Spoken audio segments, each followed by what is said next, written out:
क्या आपने कभी सोचा है कि आपकी सभी लोगों से क्यों नहीं बनती? क्या आपने इस बात पर भी कभी गौर किया है कि आप जो दूसरों के बारे में सोचते हो, क्या दूसरे भी वैसा ही आपके बारे में सोचते हैं?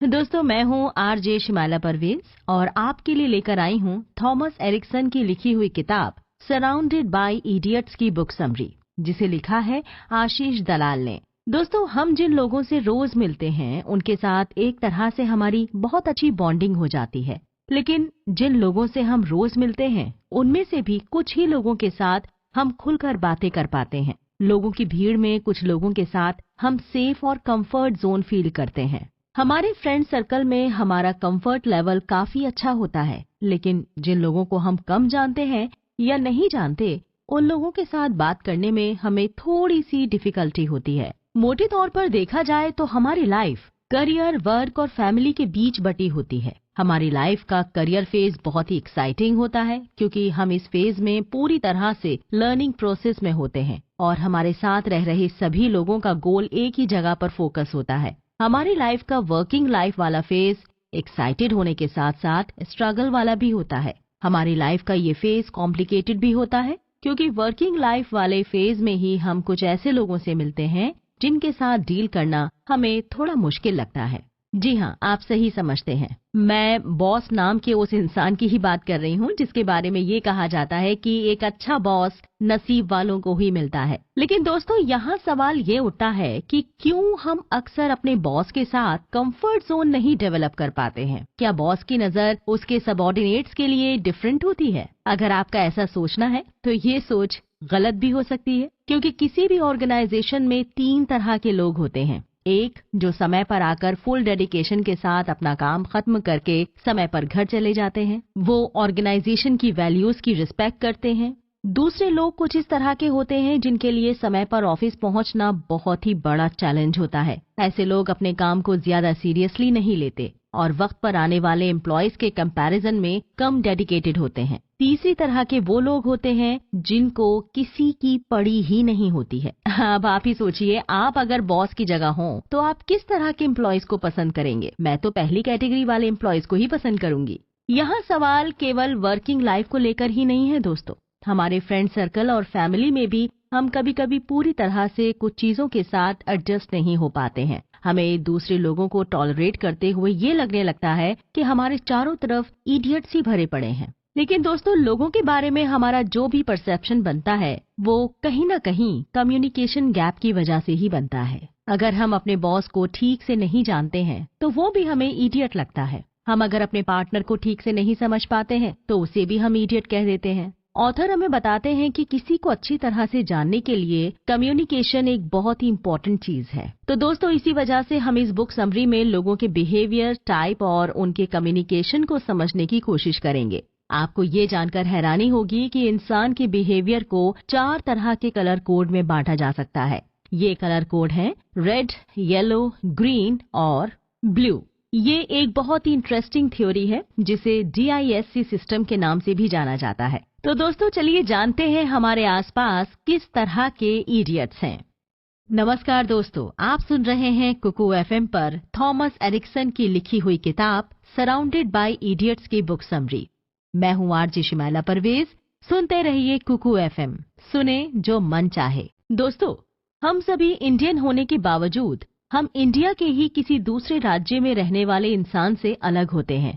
हम सभी की लाइफ में हमारे बिहेवियर, हमारे कम्युनिकेशन, हमारे रहने का सलीका और खाने पीने की आदतों पर हम जहाँ रहते हैं उस एनवायरनमेंट का असर होता है। इसी वजह से कई बार हमारे साथ ऐसा होता है कि हम किसी से जो कहना चाहते हैं उसे सुनने वाला किसी और सेंस में ले लेता है। ऐसा हमारे साथ इसलिए होता है क्योंकि हमारी कही हुई बात को सुनने वाला उसे अपने एक्सपीरियंस के अनुसार डाइजेस्ट करता है। ऑथर कहते हैं कि हमारी लाइफ का कोई भी कम्युनिकेशन लिसनर की टर्म्स पर होता है। हम अगर कुछ ऐसा कह रहे हैं जिसे सुनने वाला बिल्कुल भी समझ नहीं पा रहा है तो उस इंसान के साथ कम्युनिकेशन शुरू होने से पहले ही खत्म हो जाएगा। ये ठीक वैसे ही है जैसे किसी अंग्रेजी ना समझने वाले इंसान को कोई बात अंग्रेजी में कही जाए। दोस्तों, ऑथर का ये भी कहना है कि जब हम खुद को लोग जिस तरह से हमें ट्रीट करना चाहते हैं उस तरह से एडजस्ट कर लेते हैं तो हम किसी से भी अच्छी तरह से कम्युनिकेट कर सकते हैं। जब हम किसी इंसान का बिहेवियर टाइप और उसकी कम्युनिकेशन स्टाइल को अच्छी तरह से जान लेते हैं तो हमारे लिए किसी के साथ भी बात करना बहुत आसान हो जाता है, स्ट्रेंजर के साथ भी। फेमस साइको एनालिस्ट कार्ल जंग का कहना है कि हम वो ही देख पाते हैं जो हम करते हैं, लेकिन हम ये नहीं देख पाते हैं कि हम जो करते हैं वो क्यों करते हैं। इसीलिए हम जो देखते हैं उसी से हम एक दूसरे को जानने की कोशिश करते हैं। हमारा बिहेवियर, हमारा एटीट्यूड, सिचुएशन और बिलीफ सिस्टम पर डिपेंड करता है। अलग अलग सिचुएशंस में हमारा बिहेवियर अलग अलग हो जाता है। इसलिए अगर हमें किसी को अच्छी तरह से जानना है तो उसे उसके किसी एक स्पेसिफिक एक्शन की बजाय उसके अलग अलग सिचुएशंस में लिए गए डिसीजन से ही उसे जाना जा सकता है। दोस्तों, इसीलिए ऑथर कहते हैं कि कोई भी इंसान पूरी तरह से सही या गलत नहीं होता है। उसके आसपास की सिचुएशन ही उसे सही या गलत साबित करती हैं। इसलिए आप जो हैं, जैसे हैं, वैसे बहुत अच्छे हैं। ऑथर की इस बात को एक उदाहरण से समझने की कोशिश करते हैं। मान लीजिए कि आप रूम में अकेले हैं, तो आप क्या करेंगे? आपकी जो करने की मर्जी होगी वही करेंगे ना। आप गाना भी गा सकते हैं या चुप भी बैठ सकते हैं। आप जो भी करेंगे उससे किसी को कोई फर्क नहीं पड़ेगा। इसी तरह अगर उस रूम में आपके साथ और भी बहुत से लोग हैं तो तब आप क्या करेंगे? क्या आप आपकी जो मर्जी है वो कर पाएंगे? क्या आप गाना गा पाएंगे? क्या आप किसी से कोई भी बात किए बिना चुप बैठ सकेंगे? इन सभी सवालों का जवाब केवल एक बात पर डिपेंड करता है और वो है कि उस रूम में आपके साथ किस तरह के लोग हैं। अगर वो लोग एग्जैक्टली आप ही की तरह हैं तो फिर आप अकेले होने पर जो कुछ कर सकते हैं वो इस सिचुएशन में भी कर सकते हैं। कहने का मतलब साफ है कि हम दूसरों से जैसा व्यवहार चाहते हैं वैसा ही व्यवहार हमें उनके साथ करना पड़ता है, और ऐसा करना तब आसान हो जाता है जब हम हमारी तरह के बिलीफ पैटर्न और एटीट्यूड वाले लोगों के बीच में रहते हैं। इसी वजह से डिफरेंट कल्चर और बिलीफ सिस्टम वाले लोगों के साथ हमें एडजस्ट होने में थोड़ी सी दिक्कत होती है। लेकिन दोस्तों, हमें दूसरों के साथ वैसा ही बिहेव करना चाहिए जैसा हम खुद से चाहते हैं। बचपन में सिखाई गई ये बात हमारे लिए लाइफ लॉन्ग लेसन है। इसी बात को अपनी लाइफ में अप्लाई कर हम दूसरे लोगों को अच्छी तरह से समझकर उनके साथ बेटर वे से कम्युनिकेशन कर सकते हैं। ऑथर आगे कहते हैं कि इंसान का किसी भी सिचुएशन में किया गया बिहेवियर नॉर्मल ही होता है। नॉर्मल बिहेवियर प्रेडिक्टेबल होता है। हर इंसान अपनी आदतों के अनुसार सिमिलर सिचुएशन में एक तरह से ही रिएक्ट करता है, लेकिन उसके पॉसिबल रिएक्शंस को तब तक प्रिडिक्ट नहीं किया जा सकता जब तक वो चीज हो नहीं जाती। हम हमेशा एक कंसिस्टेंट पैटर्न से ही रिएक्ट करते हैं और हर इंसान ऐसा ही करता है। इसलिए हमें हर किसी की रिस्पेक्ट करनी चाहिए, चाहे फिर वो हमसे छोटा ही क्यों ना हो। दोस्तों, हमारा बिहेवियर सिचुएशन के अनुसार बदलता भी रहता है। हम जो सुनते हैं, देखते हैं और जो फील करते हैं उसी अनुसार हम रिएक्ट भी करते हैं। ये भी सच है कि हम कभी कभी दूसरों को ऑब्जर्व करने के बाद ही उसे कोई रिएक्शन देते हैं। इसलिए ऑथर हमें किसी भी इंसान को उसके परसेप्शन के आधार पर जज करने के लिए साफ शब्दों में मना करते हुए कहते हैं कि किसी भी इंसान का बिहेवियर सिचुएशन बेस्ड होता है। इसलिए हमें पहले उसके आसपास की सिचुएशन को समझना बहुत जरूरी है। दोस्तों, हम किसी भी तरह की सिचुएशन में एक स्पेसिफिक पैटर्न से ही बिहेव करते हैं। क्यों करते हैं हम ऐसा?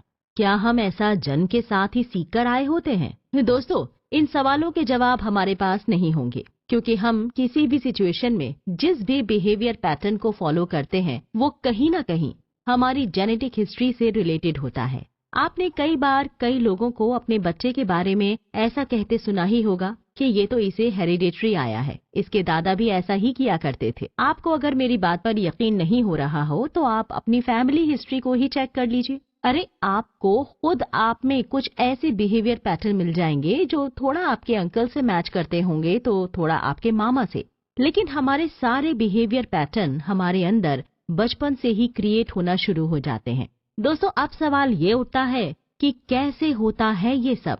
तो आइए जानते हैं इस बारे में ऑथर क्या कहते हैं। दोस्तों, थॉमस एरिक्सन हमें बताते हैं कि बच्चे अपनी लाइफ में नई नई चीजें मल्टीपल वेज से सीखते हैं और डेवलप करते हैं, लेकिन उन सारे तरीकों में एक बात बहुत ही कॉमन होती है और वो है उनका किसी के बिहेवियर को कॉपी करना। इसे आसान शब्दों में हम मिमिक्री करना कह सकते हैं। अक्सर गर्ल चाइल्ड उसके मदर के बिहेवियर को फॉलो करती हैं और मेल चाइल्ड उसके फादर के बिहेवियर को फॉलो करते हैं। यहाँ स्पेसिफिक बिहेवियर की बात जब हम कर रहे हैं तो इससे रिलेटेड कुछ इम्पोर्टेंट बातों के बारे में जान लेना यहाँ पर बहुत ही यूजफुल होगा। जैसे कि हर इंसान की लाइफ में या उसकी फैमिली में कुछ कोर वैल्यूज होती हैं जिसे वो फॉलो करता है या करती है। ये कोर वैल्यूज कुछ भी हो सकती हैं, जैसे कि झूठ नहीं बोलना या फिर हर इंसान को इक्वली ट्रीट करना, भले ही वो किसी भी जाति या धर्म का हो। उसकी पहचान सबसे पहले एक अच्छे या बुरे इंसान के रूप में करना। इस तरह की कई बातें हो सकती हैं जो हर इंसान अपनी लाइफ में फॉलो करता है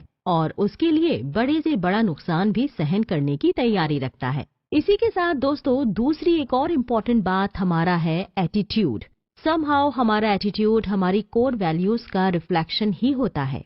हमारा एटीट्यूड हमारी लाइफ एक्सपीरियंस के अनुसार डेवलप होता रहता है। अगर हम किसी सिचुएशन में या किसी इंसान के साथ अच्छा एक्सपीरियंस करते हैं तो हमारा एटीट्यूड उसे लेकर पॉजिटिव हो जाता है, लेकिन कुछ गलत होने और बार बार होने पर हमारा एटीट्यूड नेगेटिव भी हो सकता है। ये सब हमारे एक्सपीरियंस के ऊपर ही डिपेंड करता है। लेकिन दोस्तों यहाँ मजेदार बात यह है कि एटीट्यूड को चेंज किया जा सकता है। यहाँ हम इस बारे में ज्यादा बात नहीं करेंगे क्योंकि एटीट्यूड और कोर वैल्यूज को लेकर हम आगे के एपिसोड्स में बहुत कुछ जानने वाले हैं। दोस्तों यहाँ हमारा केवल इतना जान लेना ठीक होगा कि हमारी कोर वैल्यूज और एटीट्यूड से हमारा बिहेवियर डेवलप होता है। हम खुद को जितना ज्यादा समझ पाते हैं, अंडरस्टैंड कर पाते हैं, उतना ही ज्यादा हम लोगों को समझने की अपनी एबिलिटी को डेवलप कर पाते हैं। इसी बात से रिलेटेड एक और मजेदार बात यह है कि एक ही इंसान अलग अलग सिचुएशंस या अलग अलग जगहों पर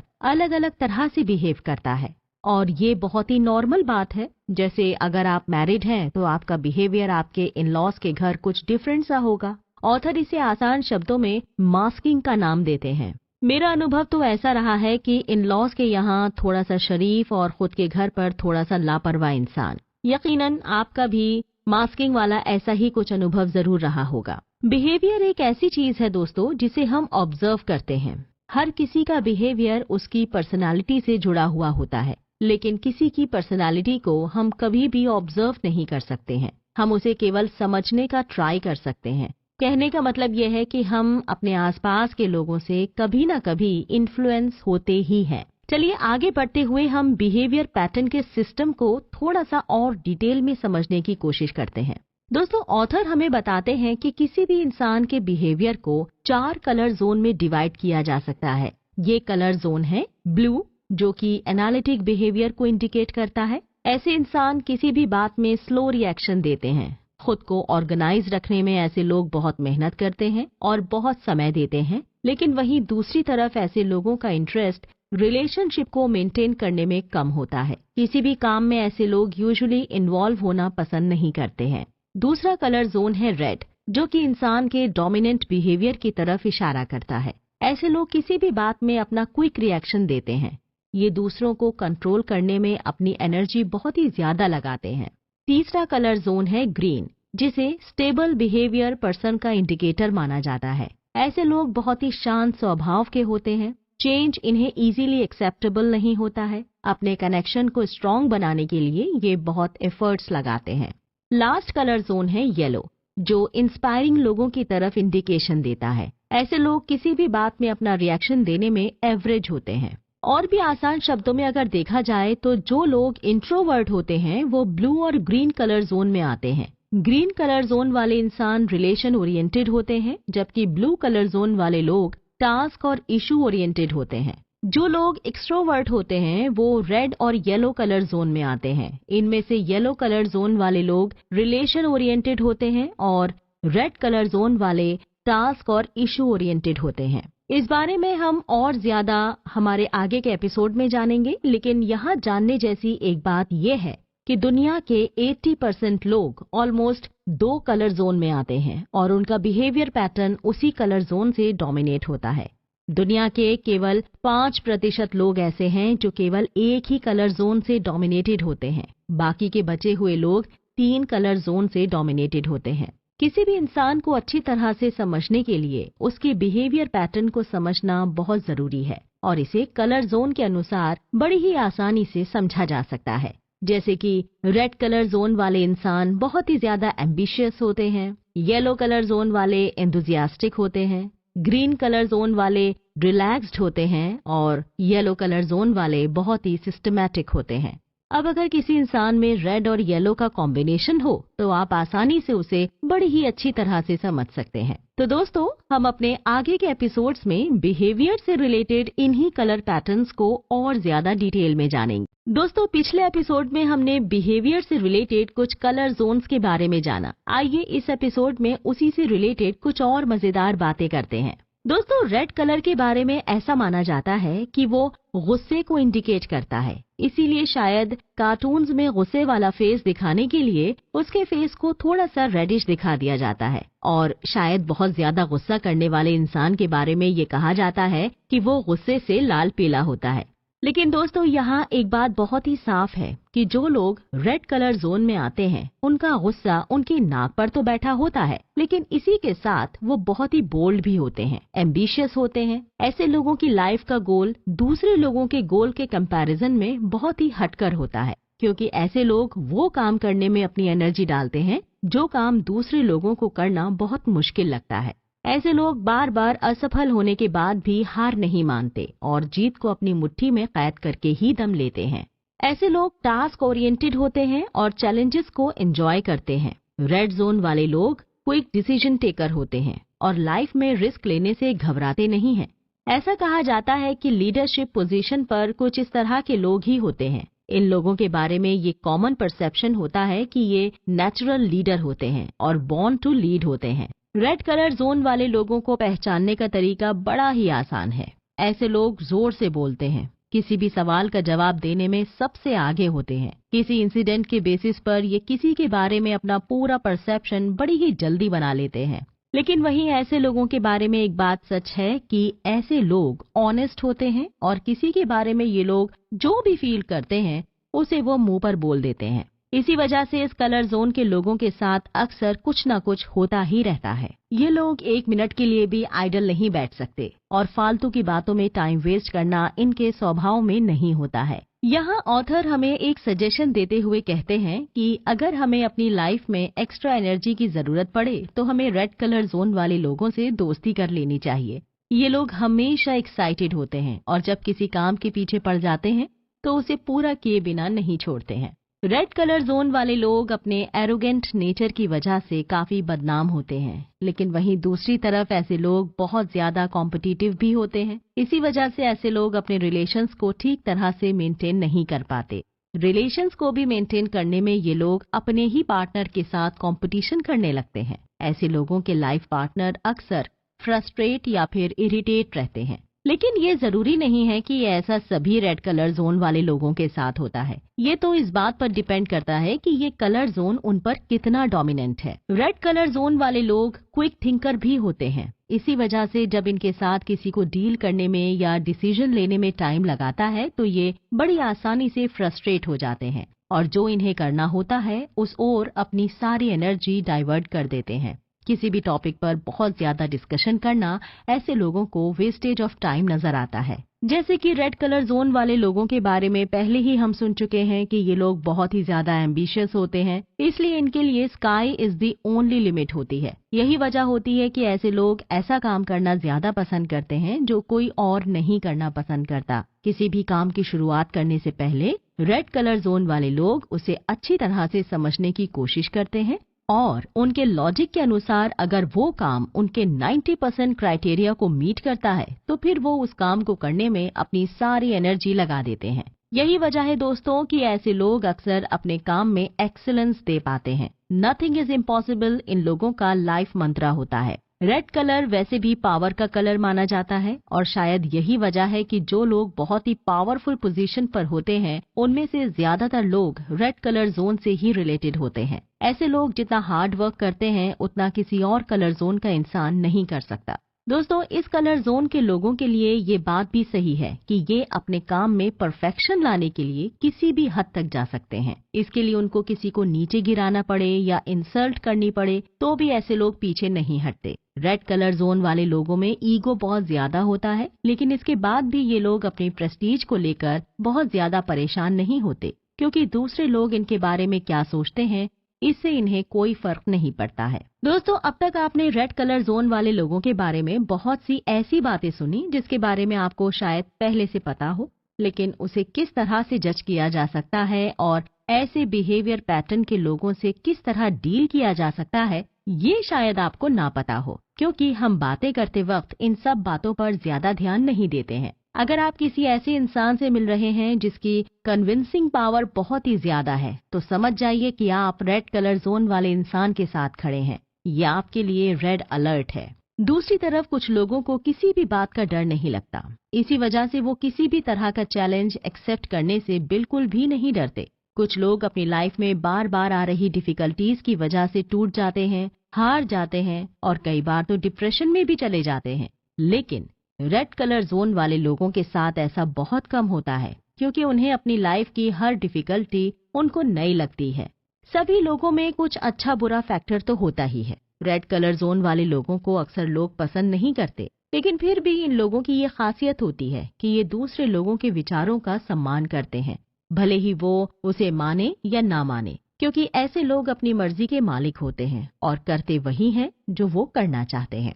जी तो दोस्तों, क्या सोचते हैं आप? क्या आपका कलर जोन रेड है? अगर आपका कलर जोन रेड नहीं है और आपके फ्रेंड्स, रिलेटिव्स और पार्टनर में से किसी का कलर जोन रेड है, तो अब आपको उनके साथ डील करने में आसानी हो जाएगी। रेड कलर जोन वाले लोगों के साथ हुए आपके एक्सपीरियंस को हमारे साथ शेयर करना मत भूलिएगा। वैसे दोस्तों, क्या आपको पता है कि मदर टेरेसा का बिहेवियर किस कलर जोन में था? उनका कलर जोन रेड ही था। अरे, ये सुनकर चौंकने की जरूरत नहीं। मदर टेरेसा ग्रेट लीडर थी और अपने काम को लेकर बहुत ही ज्यादा पर्टिकुलर भी थी। उन्होंने जो करना चाहा वो दुनिया को कर दिखाया। इसी सेंस में वो रेड कलर जोन में थी। इस जोन के कुछ और फेमस लोगों में स्टीव जॉब्स और बराक ओबामा का नाम भी हम ले सकते हैं। तो चलिए अब आगे बढ़ते हैं और मिलते हैं आपसे अगले एपिसोड में। दोस्तों, क्या आपने कभी ऐसे इंसान को देखा है जो आसमान में बादल छाए होने पर भी सूरज की रोशनी देखने की उम्मीद रखता है? क्या आप कभी ऐसे इंसान से मिले हैं जो अपनी लाइफ के डिफिकल्ट फेज में भी हंसकर बातें करता हो? आपका जवाब चाहे जो हो, लेकिन आपको बता दूं, इम्पॉसिबल में भी आई एम पॉसिबल ढूंढने वाले लोग येलो कलर जोन में आते हैं। अगर आप ऐसे लोगों के बीच रह रहे हैं तो यकीन मानिए आप बहुत ही लकी हैं। येलो कलर जोन वाले लोग किसी भी पार्टी की जान होते हैं। उनकी कुछ मिनटों की प्रेजेंस से ही ऐसा लगने लगता है जैसे वो सबके चेहरों पर आने वाली हंसी का कारण है। वो ग्लूमी और डेड एटमॉस्फेयर भी लाइव बनाने की एबिलिटी रखते हैं। येलो कलर जोन वाले लोगों को पहचानना बहुत ही आसान है, क्योंकि ऐसे लोग बहुत ही ज्यादा टॉकेटिव होते हैं और कुछ न कुछ बोलते ही रहते हैं। ऐसे लोग सवाल पूछने की बजाय उसका जवाब देने में विश्वास रखते हैं। कई बार आपका सामना भी मेरी तरह कुछ ऐसे लोगों से जरूर हुआ होगा जो चढ़ती गाड़ी में चढ़ जाते हैं। मतलब कि ऐसे लोगों को किसी ग्रुप में हो रही बातों के बारे में कुछ भी पता न होने पर भी उसमें अपनी टांग अड़ाने की आदत होती है। अब ये आदत अच्छी होती है या बुरी, इसका फैसला आप ही ले सकते हैं, क्योंकि येलो कलर जोन वाले लोग बिना सिर पैर की बातें कर माहौल को चीयरफुल और एंटरटेनिंग बना देते हैं। येलो कलर जोन वाले लोग दूसरे कलर जोन वाले लोगों के कंपैरिजन में बहुत ही ज्यादा पॉपुलर होते हैं। ये ऐसे लोग होते हैं जो रोते हुए को हंसाना सिखाने वाली बात पर विश्वास रखते हैं। ऐसे लोगों की सबसे बड़ी खासियत ये होती है कि ये दूसरों का अटेंशन अपनी तरफ खींचने में एक्सपर्ट होते हैं। रेड कलर जोन वाले लोगों की तरह येलो कलर जोन वाले लोग क्विक डिसीजन मेकर होते हैं, लेकिन उसके पीछे के लॉजिक पर ये विश्वास नहीं करते। ऐसे लोग सिर्फ एक ही बात पर विश्वास करते हैं और वो है दिल से जो डिसीजन ले लिया सो ले लिया। येलो कलर जोन वाले लोग टची पर्सन होते हैं, यानी कि इनको दूसरों की फीलिंग के साथ जुड़ना बहुत अच्छा लगता है। ऐसे लोगों का फोकस लोगों के साथ अपने रिलेशंस को स्ट्रॉन्ग करना होता है। इसी वजह से नए नए लोगों से मिलकर इनको जितनी खुशी होती है उतनी खुशी किसी और कलर जोन के इंसान को नहीं होती है। और यही कारण है कि ये लोग हमेशा एंथुसियास्टिक होते हैं, खुश रहते हैं और दूसरों को हंसाते रहते हैं। अगर आपका कोई दोस्त किसी स्ट्रेंजर से भी बिना किसी संकोच और शर्म के बात कर लेता है तो आपके पास अपनी लाइफ का सबसे इम्पोर्टेंट एसेट है, क्योंकि येलो कलर जोन वाले इंसान के साथ दोस्ती रखने वाला इंसान कभी दुखी नहीं होता है। इसे थोड़ा सिंपल तरीके से समझाना हो तो ये समझ लीजिए दोस्तों, अगर आप किसी पार्टी में किसी स्ट्रेंजर से मिले और पहली ही मुलाकात में वो आपका दिल जीत ले गया तो यकीन माने आपकी मुलाकात किसी येलो कलर जोन वाले इंसान से हुई है। दोस्तों, जहाँ रेड कलर जोन वाले इंसान अपनी एनर्जी अपने काम में एक्सीलेंस लाने में लगा देते हैं, वहीं येलो कलर जोन वाले लोग अपनी एनर्जी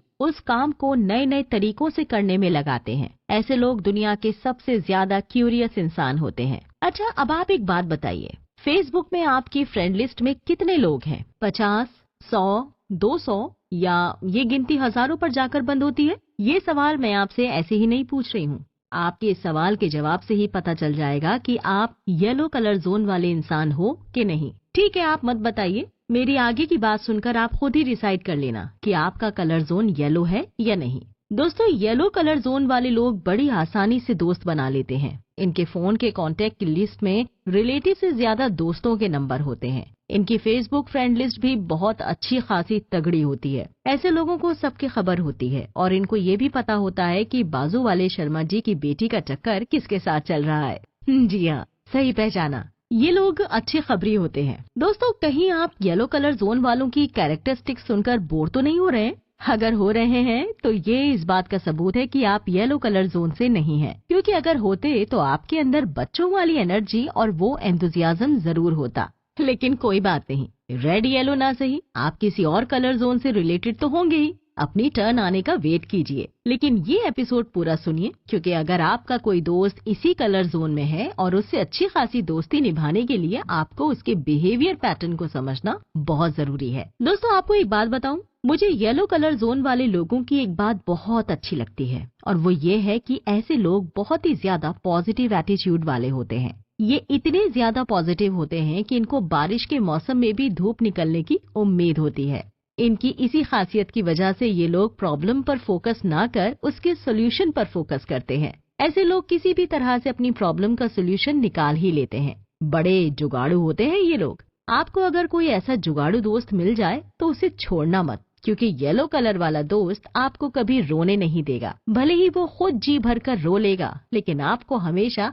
हंसाता ही रहेगा। दोस्तों, मैं ऐसे दावे के साथ इसलिए कह सकती हूँ क्योंकि इस बुक समरी को नरेट करने के बाद मैंने अपने फ्रेंड्स और रिलेटिव्स को कलर जोन में डिवाइड करना शुरू किया, जिसमें मेरे कुछ दोस्त येलो कलर जोन वाले निकले। दोस्तों, ऑथर येलो कलर जोन वाले लोगों के बारे में बात करते हुए ये भी कहते हैं कि ऐसे लोग सेल्स और मार्केटिंग फील्ड में काफी सक्सेसफुल होते हैं, क्योंकि सेल्स और मार्केटिंग फील्ड एक ऐसी फील्ड है जहां काम करने वाले को सबसे ज्यादा डीमोटिवेशन मिलता है। येलो कलर जोन वाले लोग बाय बॉर्न ही चेयरफुल होते हैं। ये डिफिकल्ट या एंग्री कस्टमर को बड़ी आसानी से हैंडल कर सकते हैं। इन लोगों की एक और खासियत ये भी होती है कि ये लोग काफी अच्छे मोटिवेशनल लीडर और इन्फ्लुएंसर होते हैं। येलो कलर जोन वाले लोग सबसे ज्यादा रिसोर्सफुल होते हैं। ये लोग वहां से भी प्रॉब्लम का सोल्यूशन ले आते हैं जिसके बारे में किसी ने सोचा तक नहीं होता है।